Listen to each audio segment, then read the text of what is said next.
The Twin Cities real estate market is hot. So hot, in fact, that the 16-county metro area has set a record for home sale prices. Delane Cleveland joins us now to explain. Delane? Shannon, according to the Minneapolis Area Realtors Association, the median sale price for a home in the Twin Cities reached an all-time high of $285,000 in May.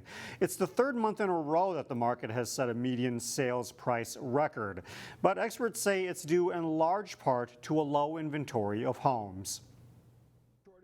We haven't had the influx of homes that we were hoping in the end to end up having. So the homes that are out there have continued to go up in price, and it doesn't come as a real big surprise to us because, again, we still are fighting a shortage of homes that are out on the market right now.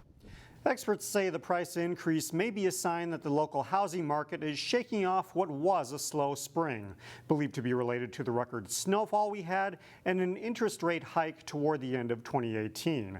So while that's great news for the local housing market, the same can't be said about people seeking entry-level homes. Local realtor Jerry Moskowitz says first-time home buyers often find themselves in bidding wars where they can go beyond their comfort level on price. So my advice would be for buyers is make sure that you are in your comfort level before you go ahead and move forward with a house. And sometimes that may mean looking at houses that truly are maybe $20,000 below what you technically could afford or would be in your comfort level.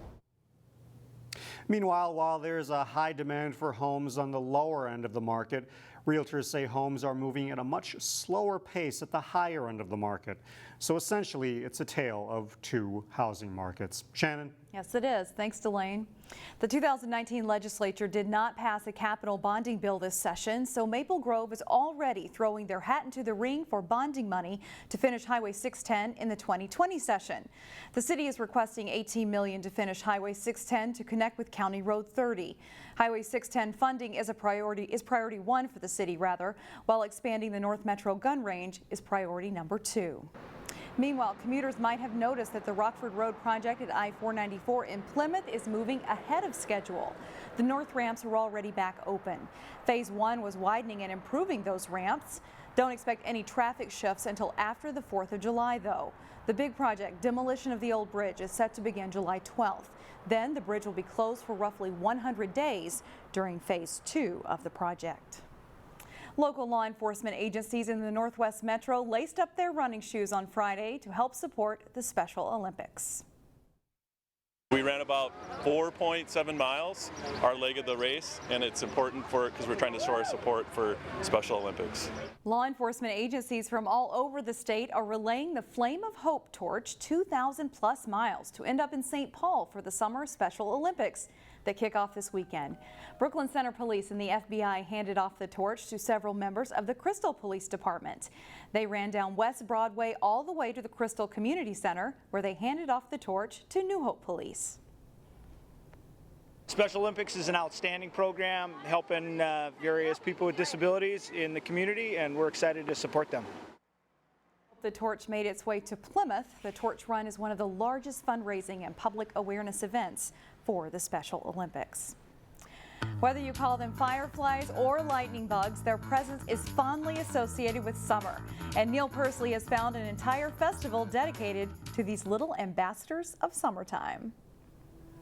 Saturday, there is a special event going on at Eastman Nature Center at night. The Firefly Festival, this is our second year that we're having our Firefly Festival, and it all started by when we started doing our moonwalks. Ah, yes, the humble little firefly. Catching them as children is almost a rite of passage. So Eastman Nature Center has designed a whole evening just for you to learn about them. And this year we decided to make more learning stations, games for people to learn about how they glow, why they glow. As a kid, I'd collect them and put them in jars to watch them glow, but I never knew why they lit up. They glow because they're trying to attract a mate.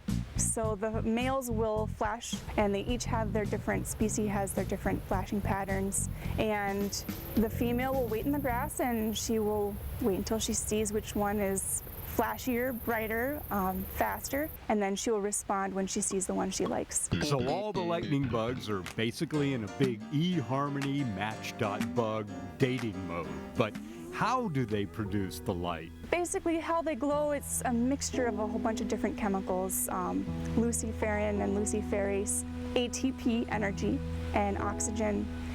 And then it mixes together in something called their lantern, which is in their abdomen, and then they just glow to attract their mate. Well, obviously it's raining now, and I hope this Saturday night that it's not. But if you plan on coming out to Firefly Fest at Eastman Nature Center, and I hope you do, I want you to have a good experience, and part of that is being prepared. I was out the other night looking for fireflies, and let me tell you what, for every firefly you find, there's going to be 10 billion mosquitoes looking for you. So you need to be prepared. Good bug spray, bring yourself a light jacket to kind of put over you and keep them from biting you so bad. Wear long pants and have closed-toed shoes. That should go a long way for providing a positive experience on Firefly Fest. For Weekend Showcase from Eastman Nature Center, Neil Persley, CCX News. Good advice. Don't forget the bug spray. Firefly Festival begins at 7:30 on Saturday night out at the Eastman Nature Center. The cost is $5 and the event runs until 10:30. The rain cleared out just in time for the parade to roll in Brooklyn Center on Thursday night. And that means the Earle Brown Days Festival is in full swing. Here are a few CCX fan winners from Thursday night. Now, these folks grabbed a fan at the parade, they sent us a selfie, and they win a CCX media themed prize package. As we go to break, we'll leave you with a few sights and sounds of the Earle Brown Days parade and remind you that the Brooklyn Center Festival runs through Saturday. It was actually an active fire.